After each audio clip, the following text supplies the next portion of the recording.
ci barke weeru koor bi aussi yàlla jaare fi génne mbas mi ci Sénégal génne ko ci àddina bi. allahumma amiin docteur mu doon entrée bu am solo tey bu ñu waxtaanee wàllu wér-gu-yaram mënuñu ko waxtaan ak même bu fekkente ne ñu ngi ci weeru koor te waxtaanee wuñu mbas mi nag tey nga ciy liggéey pàcc bu am solo muy pàccu vaccination di ñaq bi nag ñu door ko boobaak léegi am na ñaari weer buñ doon xayma nga defal ñu benn bilan à mi-parcours vaccination bi lan nga ñuy wax. waaw effectivement comme ni nga ko waxee daaw ci heure bi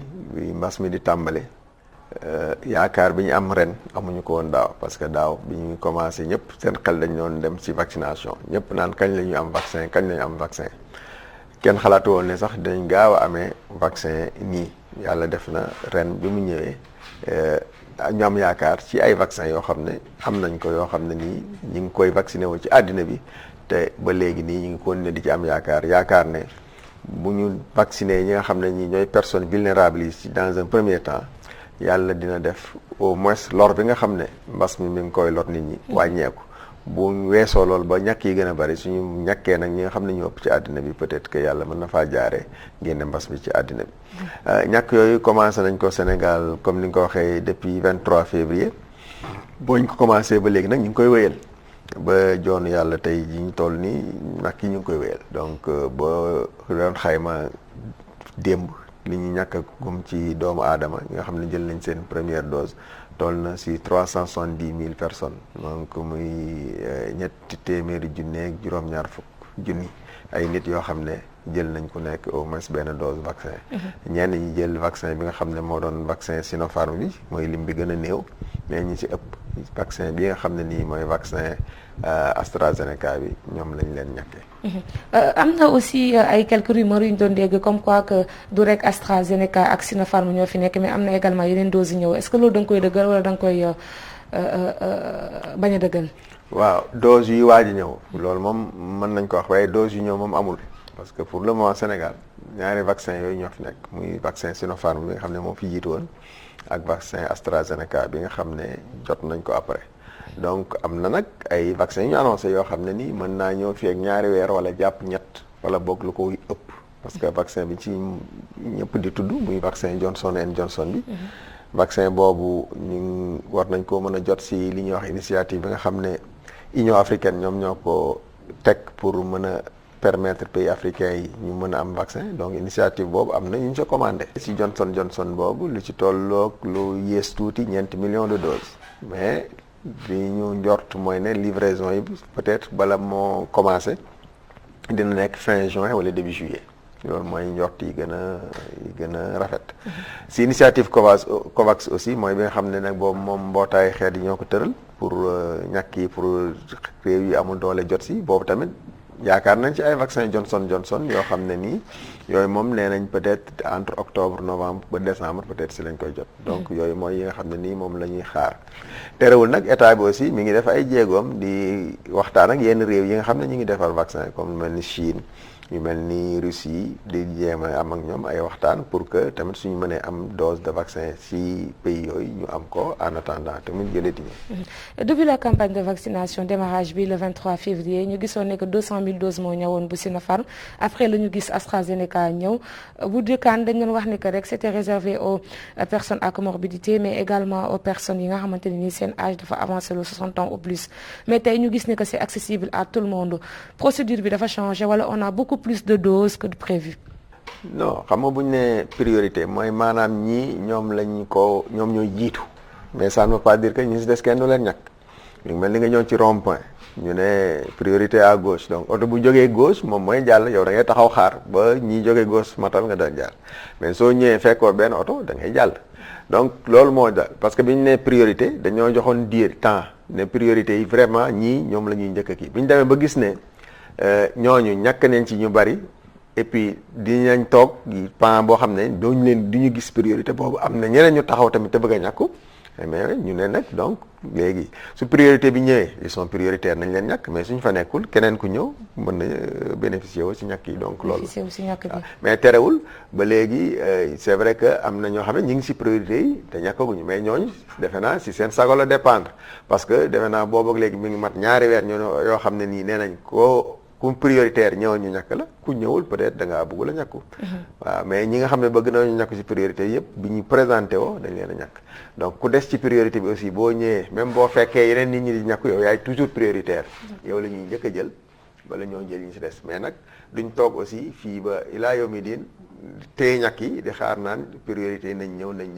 donc priorité yi buñ ñëwee ñu ñàkk leen bu priorité yi ñëwul keneen koo xam ne da ngaa bëgg a ñàkk aussi nga ñëw boo ñëwee ñu ñàkk la. juñu nga ko léegi mënuñu téye ñàkk yi fii ba ilaa yawmi diin parce que ñàkk également stock bi dafa am durée boobu noonu ñaata temps la. parce que ñu bëri ñu ngi naan aussi que warul mën a dépasser 3 mois te évacuer wuñu ko.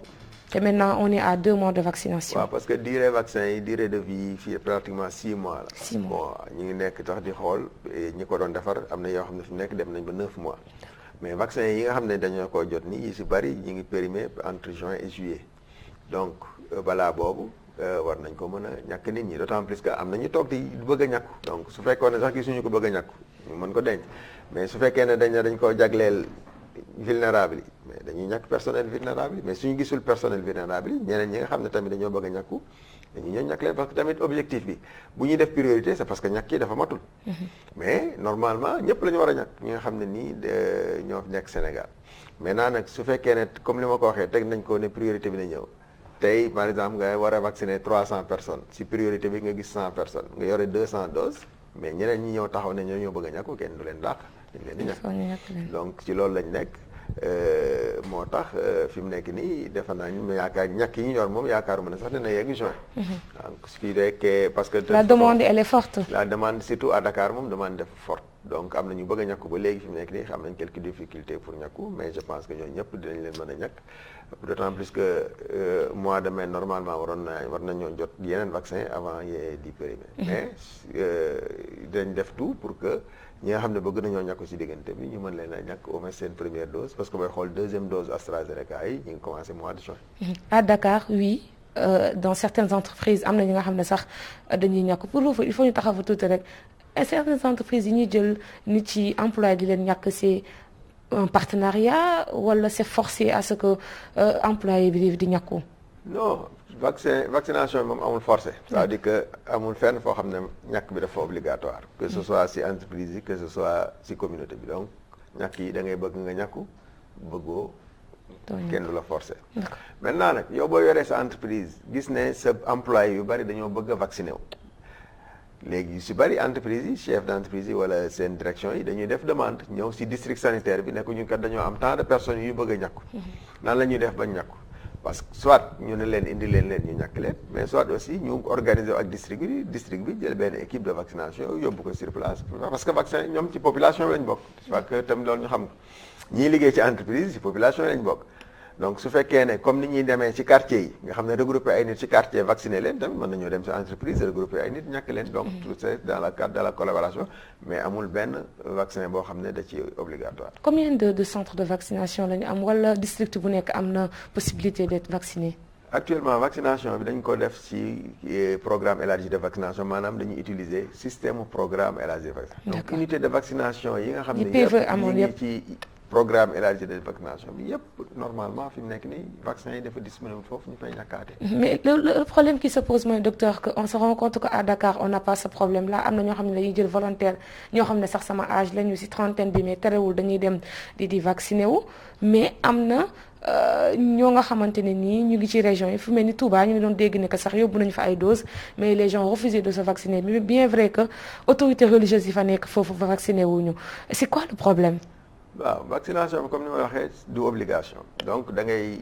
am volonté dem vacciner mu doy la nga dem vacciner wu doy la peut-être nga am yeneen considération nga bañ a vacciner mais loolu commencé wul ci vaccination bi ñu ngi commencé même ci feebar bi booy xool Covid bi même déni bi amoon ci Covid bi maanaam ñi naan doon wax naan Covid amul. surtout le port du masque. ak loolu yëpp. dafa amoon avant vaccination di am. aussi tamit perception bi nit ñi di am ci feebar bi aussi day jouer ci demande de vaccination bi soo gisee Dakar fii la Covid bi ëppee ay cas. donc nit ñi jàkkaarloo di ko gis ñu bari seen fii di dalul ñuy wut lu leen aar donc ñooñu gën a facile à convaincre te ñi nga xam ne nii même bi ñu gisee feebar bi sax muy dal ay nit dañ ko weddi ne lii du feebar xam nga ku gëmul feebar bi doo ñàkku. donc dëkk yooyu ngay wax ñu si bari déni bi aussi dafa nekkoon foofu lu fa am doole. ba nga xam ne nit ñi ba léegi nit ñu bari foofu waxuma la vaccin yi lañ gëmul mais feebar bi ci boppam lañ gëmul pour nga mën a vacciner wu première étape bi mooy nga gëm feebar bi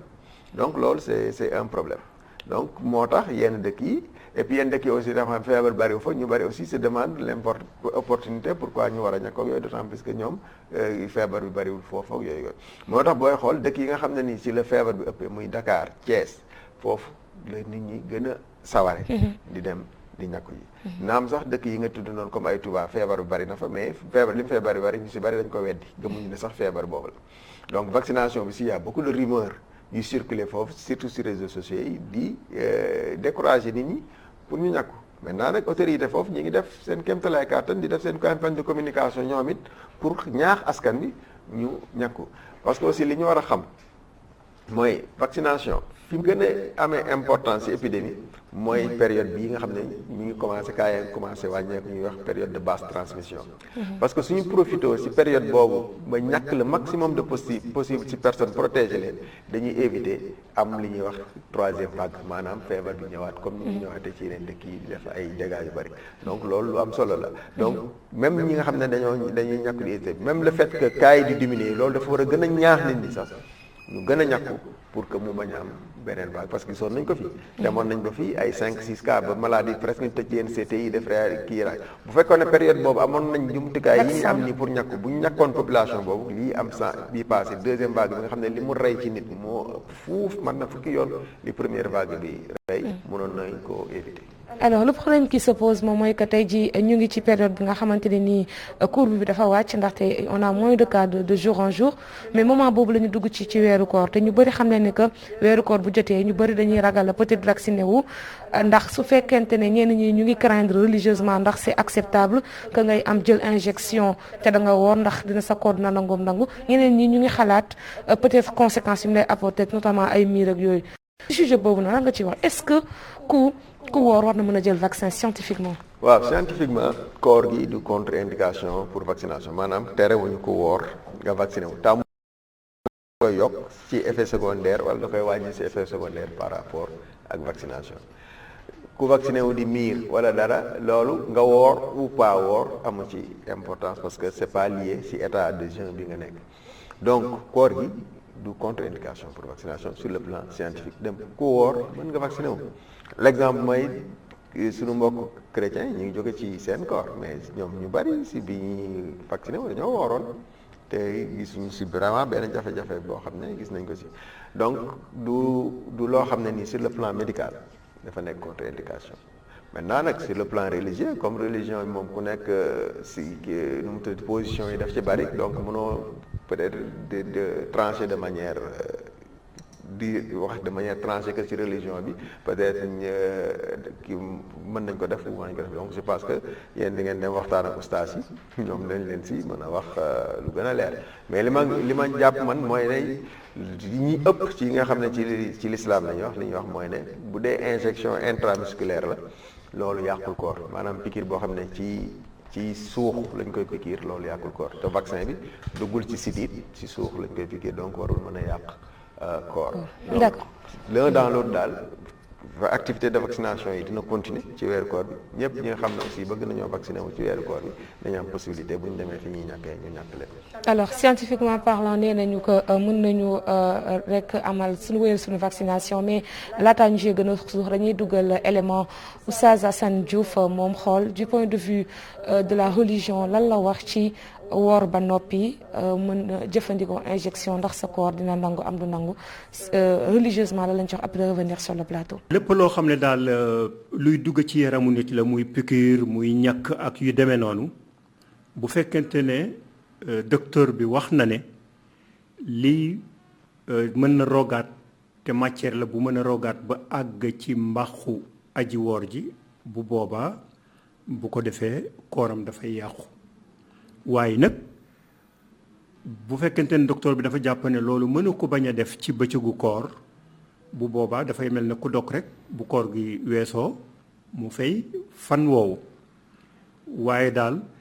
bu fekkente ne dañ ko piqûre mu dugg ci yaramam waaye àggul ci mbàxam loolu bu boobaa itam du yàq koor yeneen feebar yi nag nekkul ne feebar bu nekk mooy tere nit ki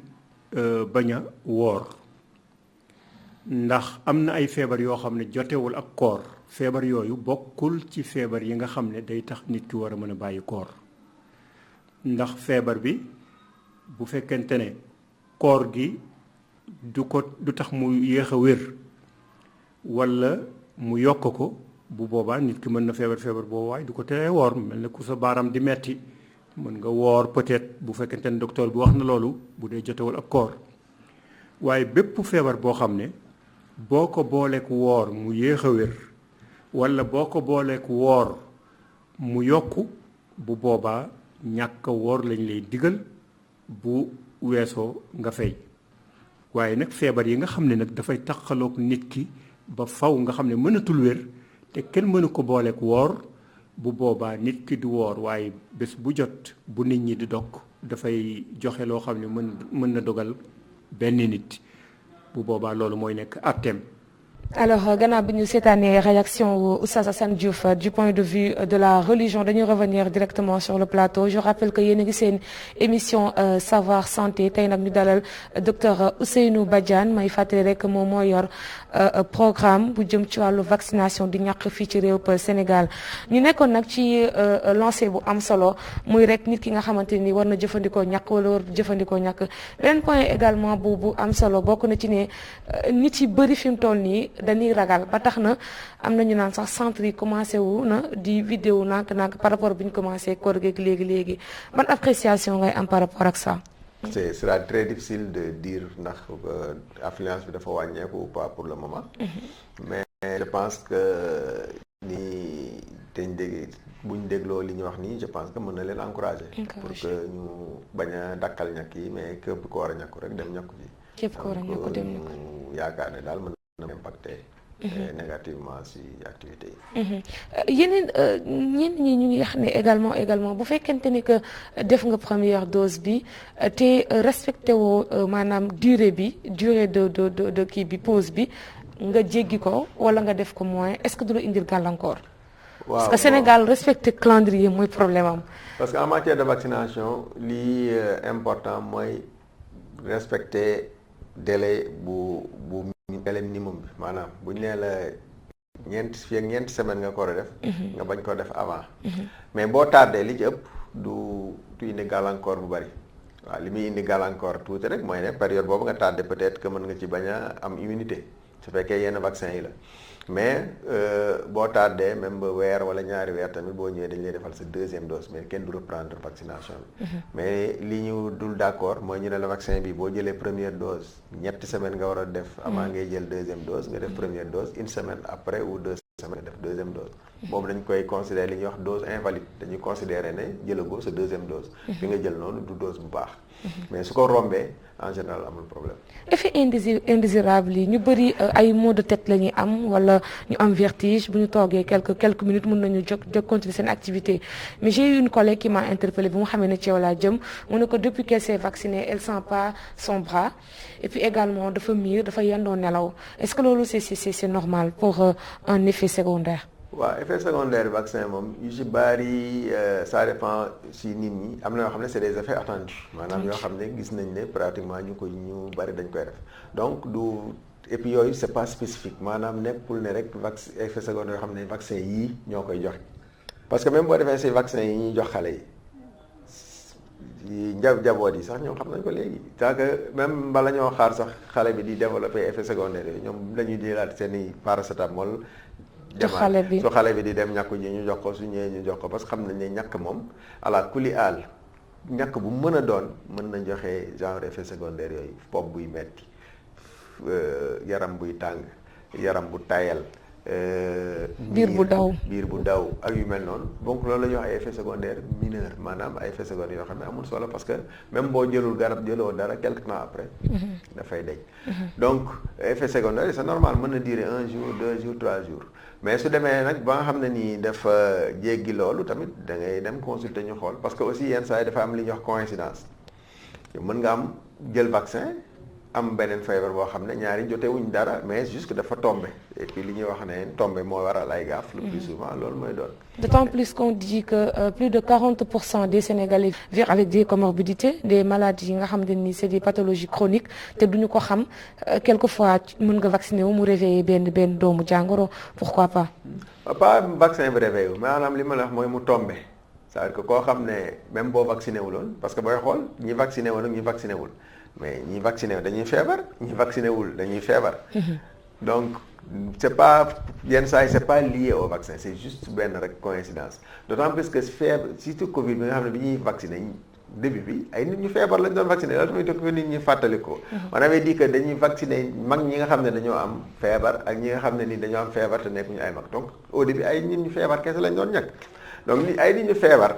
nga ñàkk leen nga ñàkku leen mais y a des ay phénomènes yu apparaître. ñii dinañu def seen crise feebar ñii dinañu faatu mais ñi ñuy faatoo ci ñi nga xam ne noonu ñoom lañ ñàkk noonu la ñeneen faatoo ci ñi nga xam ne ñàkkuñu leen. ni amee ñu am feebar ci ñi nga xam ne ñoom lañ ñàkk noonu la amee ñeneen ñu am feebar ci nga xam ne ñàkkuñu leen bala ñu doon wax ne vaccin bi moo indi problème bi mooy ne par exemple ñu gis benn feebar boo xam ne dafa ëpp. ci ñi nga xam ne ñoom la ñu ñàkk par rapport ak ñi nga xam ne ñàkku leen ci même type de population bi. ñu war a wax ne attention lii kat feeñ na fii mais yokk na par rapport ak si ñoom est-ce que du ñàkk bi ñu door commencer nag saytu nag pour xal mais c'est pas parce que dafa am ku faatu ci ñuy ñàkk rek nga ne ñàkk bi day faat léegi ñi ñàkkul faatu ñoom lan moo leen faat donc je pense que tamit nit ñi il faut que ñu def attention si c'est vrai que ñàkk bi nag dafa bari avant ñàkk yi di ñëw rek coow li commencé woon ñàkk yi ñëw coow li gën a bari ba nit ñi seen bopp même bu ñu ñàkkoo tey kenn nag léegi maa ngi koy wax sama collègue naan ko léegi sax ku xëy boo ñàkkoo xëy dem taal sa oto tàkkul sax nga ne ñàkk bi la en fait pour caricaturer mais pour dire que nit ñi def nañ seen bopp ne koy effet secondaire ba nga xam ne boo ñàkkoo yow déjà sa bopp rek yaa ngi xalaat di saytu rek lan mooy lay metti lan mooy kii ba lu si bari sax sa imagination moo ko indi wala boog lépp lu xew rek ñu ne ñàkk la même si c'est fekkee am na si loo xam ne ñàkk yi la comme effet secondaire mineur yooyu et puis loolu c'est normal ñëpp xam nañ ko alors que du lu bees du loo xam ne nii dafa spécifique maanaam dañ ko jagleen ñàkk yi kese mais ñàkk bu mën a doon boo ko jëlee loolu mën na si am parce que dafa am comme li ñu may waxee réaction yoo xam ne ci ñàkk bi la lié mais am na réaction allergique yoo xam ne si nit ki la. tout à fait. li ñuy wax terrain allergique am na nit ñoo xam ne ñoom seen bopp ñoom ñoo am terrain allergique ça veut dire que du ñàkk rek même médicament dañ koy jël mu def leen allergie ñii ay lekk da leen def allergie am ñoo xam ne poussière bi sax da leen temps bi sax bu changé ñu def allergie. donc ñooñu tamit bu ñu ñàkkoo def allergie tamit c'est pas quelque chose boo xam ne ni lu bees la. wala ñàkk bii rek moo tax ñu koy def. c'est la confection de l'organisme qui est comme ça. parce que aussi li ñuy xaar ci ñàkk bi mooy une réaction de l'organisme dañuy stimuler réaction organisme. et puis réaction allergique yi ça fait partie des réactions de l'organisme. donc yow bu ñu la ñàkkee sa organisme réagir ba jéem a xeex ak ñàkk bi ba am tàngoor mais c'est tout à fait normal loolu tey li muy wan mooy ne au moins yow sa yaram li ñuy wax ci immunocompétent. maanaam sa yaram. mi ngi réagir mais nag réaction yooyu da yem ci limite bi nga xam ne moom la acceptable parce que bu ko dépassé mën na indi problème organisme moom la ñuy wax anaphylaxie maanaam mu dem ba réaction bi important ba indil la yeneen gàllankoor donc yooyu moom la ñuy wax effet secondaire grave. am na ñoo xamante ne tamit ñu ngi posé wu la question de savoir ndax les femmes enceintes war nañoo ñàkku parce que on avait quand même entendu que réaction yu Sinopharm AstraZeneca c'était pas exploité sur les femmes enceintes donc mieux vaut ñoom ñu bañ a vacciner wu n'est-ce pas. waaw parce que jigéen wérul yi bi ñuy defar vaccin yi xam nga vaccin dañuy jaar ci ay phases yu ñuy wax ay essais cliniques. jigéen wérul yi ak ñi nga xam ne amuñu 18 ans kenn jotul woon utiliser vaccin yi ci ñoom pour xam yan réaction lay def ci ñoom moo tax par précaution ñu ne vaccin yooyu buñ ko utiliser pour le moment si ñi nga xam ne amaguñu 18 ans mais aussi si femmes yi nga xam ne dañoo nekk jigéen ñi nga xam ne dañoo nekk ay jigéenu wérul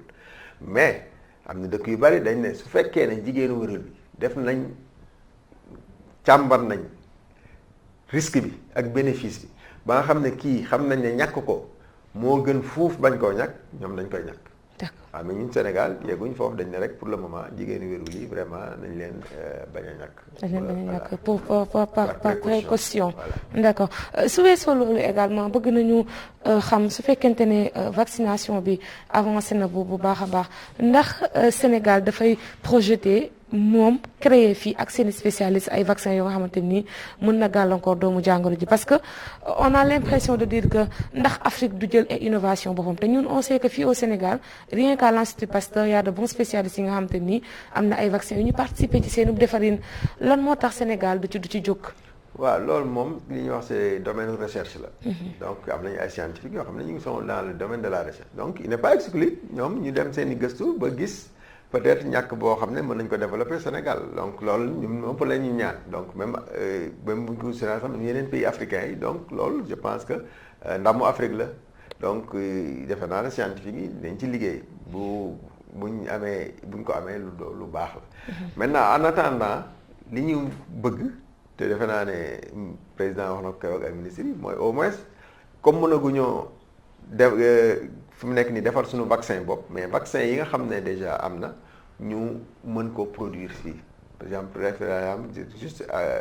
benn exemple par exemple le vaccin Johnson & Johnson que ñu mën a am licence su laboratoire bi pour que au moins ñu mën ko produire sur le au Sénégal donc loolu première étape la deuxième étape bi nag mooy dem ba am suñu vaccin boobu. mais en matière de recherche les scientifiques dañuy wax ne très souvent que gouvernement pour mu génnee xaalis pour mën a financer recherche bi d'habitude mooy nekk problème pourquoi nguur gi du gaaw a génnee koppar pour recherche parce que ñun on a de bons spécialistes quand même docteur. ah waaw loolu de xanaa da nga koy laaj wax nguur gi nga xam ne ñoom ñoo yore financement yi parce que man moom yoruma financement. mais yow sonnoo ci jéggaani ay vaccin ah. Vraiment. Non, sonn nañ ci mais je veux dire comme j'ai dit domaine de recherche yow da nga poser problème mu financement de la recherche. Donc ça c'est pas notre département. ñun ñooy financer recherche. Donc gouvernement finance recherche. Je pense qu'il y a le ministère am na ministère même. Mais c'est un appel à lancer quand même de la recherche. Donc je pense que ñooñu côté boobu foofu ngeen war a jéem a gëstu pour xam lan mooy tardeel. mais faire un appel à ce que ñuy activer. Mais comme li ma la ko waxee fierté la si pour. Afrique pour Sénégal que ñu ne woon tey vaccin bi découvrir nañ vaccin Sénégal wala découvrir nañ vaccin benn pays africain. alors nga jiite programme élargi de vaccination ñu bëri tiitoon ni que bu fekkente ne Covid 19 bi ñëw na rawatina vaccin dugg fii dina am impact bu négatif par rapport ak xale yi nga xam ne ñoo war a ñàkku tey lan nga seetlu impacté na ci wala impacté aussi. waaw impacté na ci parce que booy xool au début bi Covid duggee rek. ba gars yi commencé wax ñàkk yi gisee déggoon ngeen ci xaw ñu indi ay fake news ne woy am na déjà vaccin yi ñëw ñu ngi koy essayé ci xale yi ñu ngi def nangam ak nangam boobu taxoon nañu bari commencé ragal ñàkk yi. Ensuite bi pandémie bi ñëwee dañ ne woon confinement la woon semi confinement donc ñu ne woon nit ñi dañ toog seen kër yi donc ñu bari doon daw bërëbu fajukaay yi aussi débordé nit ñi temps yooyu Covid rek lañ doon def donc bàyyi yenn activités yi yooyu yëpp soo ko boolee li mu indi woon mooy ne. xale yi doon ñàkku dafa wàññeeku mais biñ ko gisee rek mars avril la ñu réagir ministère yo génne note de service ñaaxaat nit ñi ne leen nañ def attention parce que aussi xeex ak mbas mi warul tax ñu bàyyi suñu loxo pour xeex ak yeneen feebar yi surtout feebaru xale yi nga xam ne ñoom Covid laalu leen mais feebar yooyu moom bu ñëwee da leen di faagaagal donc nañ continuer di ñàkk xale yi ñu def li ñuy wax relance def renforcer waat vaccination bi dalalaat xelu nit ñi ba nga xam ne finalement nit ñi commencé woon nañ xale yi tamit commencé woon di ñàkkuwaat balaa fin d'année bi donc pratiquement rattrapé nañ leen ren aussi xale yi ñu ngi commencé di ñàkku fenn daal lañ am problème ba léegi mooy ñàkk bi nga xam ne mooy ñàkku cancer du col bi parce que boobu li ci ëpp xale yi ci école yi lañ leen doon ñàkk xam nga daaw moom école lañ ko tëjoon donc pratiquement ñàkkuñu ci benn école donc te nit ñi aussi je pense que amuñu assez d'information pour xam ne ñàkk yooyu ñuy def ci école yi mën nañ ko def ci poste de santé yi école yi c'est parce que xale yi dañ fay dajaloo rek mu gën a faciliter mbir bi mais ñàkk yooyu ñi ngi dans tous les postes de santé donc tamit ñooñu jotuñu dem foofu bon yenn activités yi nga xam ne tamit moom la poste de santé yi doon def dem ci communauté bi pour seet xale yi pour ñàkk leen ak mbas mi aussi dafa wàññeekoon ce qui fait que donc cancer du col boobu pratiquement ñàkkuñu ci woon lu bari daaw ensuite bi école tijjee aussi ñu commencé di dem ci école yi di ñàkk mu tasanteeg aussi tamit vaccin Covid bi ñëw ñu ne way dañoo dem bëgg a ñàkk xale yi Covid parents yu bari aussi. parce que réticents. si réseaux sociaux yi gars yi def message ñu dem di bañ. donc yooyu yëpp amoon na fi. maintenant nag ren tamit école tijji commencé woon nañoo nag c'est vrai ci début d'année bi si novembre décembre pratiquement ñàkkoon nañ xale yu bari. mais ce qui est arrivé mooy ne février dañoo commencé ñàkk Covid bi. donc équipe yi nga xam ne ñoo waroon di dem ci école yi aussi nekk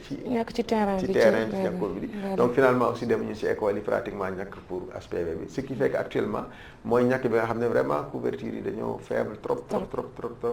donc ay normalement ça devait pas arriver. parce que parents yi li ñu war a def mooy que si sa doom am 9 ans fii jigéen 9 ans ba 10 ans jàpp ko même su nga ñàkkul école nga yóbbu ko sa poste de santé bi nga la jege. ñu ñàkk ko. parce que tamit ku war a jël deuxième dose su rendez-vous am jotee su dekkee école ñàkk ñu nga yóbbu ko foofu ñu ñàkk leen. parce que quoi qu'on puisse dire également cancer du col de l'utérus mu ngi def ñombe et vraiment il faudrait ñu jóg ci déjà présent comme que am nañu vaccin docteur xawaa ñoo jeexal rek lii moom question coach la day laajte peut-être du fekkente ne dañ la vacciner Sinopharm ñu lay tollantil AstraZeneca ndax loolu war na mën a nekk. non pour le moment li ñu waxagum mooy vaccin kenn mu leen wecce. ku nekk bi nga commencé rek boobu ngay terminé. leer na donc ñi jël Sinopharm dañuy continuer jël Sinopharm ñi jël AstraZeneca continuer jël AstraZeneca position war nag mën na changer. mais pour le moment kon bu ñu amee 200 000 doses bu Sinopharm 100 000 doses dañuy piqûre. voilà parce que yeneen 100 000 c'est ça réservé pour. parce que Sinopharm bi comme wóoruñu woon ndax dañ ci amaat dañoo denc deuxième dose. mais Astra bi comme wóoree leen dañ ñëwaat denc ñu deuxième dose. donc li jot a ñëw ñëpp mën nañ koo ñàkk première dose ba keroog. mais certifié ngeen nga aussi yeneen doses yi ñëw dina doon yu méngóog yi fi ñëwoon. waaw non Astra bi bu ñu nee Astra benn vaccin bi la bu ñu nee Sinopharm benn vaccin bi la maanaam li nga mënul mooy jël Sinopharm remplacer ko par Astra mais Astra bu ñëw mën na tollanti Astra bi fi nekkoon. le problème qui se pose je me dis que c'est un problème de communication parce que tout au début ce sont les spécialistes eux-mêmes qui disaient que ñoom piqûre Sinopharm sax moo leen gënal AstraZeneca parce que wóoluwuñ ko. pourquoi am nañ ay spécialistes yi nga xam ne nii man dégg naa leen au téléphone. Un journaliste ne réfléchit jamais sur ah non mais en fait il me disait que c'était des biologistes yoo xam ne dégg naa leen. ñu jox ma je l'ai traité à la radio. mais je l'ai traité à la radio ils ont dit que vraiment Sinopharm moo gën a nekk de qualité que AstraZeneca. moo tax ma lay laaj ban spécialiste. parce que spécialiste bari na on ne peut pas être spécialiste de tout. yow spécialiste lan nga. bu fekkee ne spécialiste bi nga wax sa xam-xam dafa màcc jëm ci mbirum vaccin. yow yaa mën a wax ci loolu. mais c'est pas parce que médecin nga wala biologiste nga wala leneen la nga mën a wax ci loolu yow kay li nga wax médecin moom am na même médecin sax dafa am ay spécialité. bu fekkee mais c'est un fait qui est là les gens ont beaucoup plus de confiance ci Sinopharm que ci AstraZeneca. loolu la ñuy prouver même ci seeni ay propos. loolu du ma ko weddi que nit ñi après dañoo ñëw naan dañoo bëgg ñoom ñi préfère Sinopharm que Astra mais fan lañ ko basé sur quoi. de toute façon scientifiquement amul benn argument buy wane ne Sinopharm bi moo gën Astra bi. alors que scientifiquement ñëpp xam nañ ne Astra bi moo gën a efficace Sinopharm xam nañ ko scientifiquement. yaa ko wax de. non de toute façon même yéen da ngeen suivre l'actualité.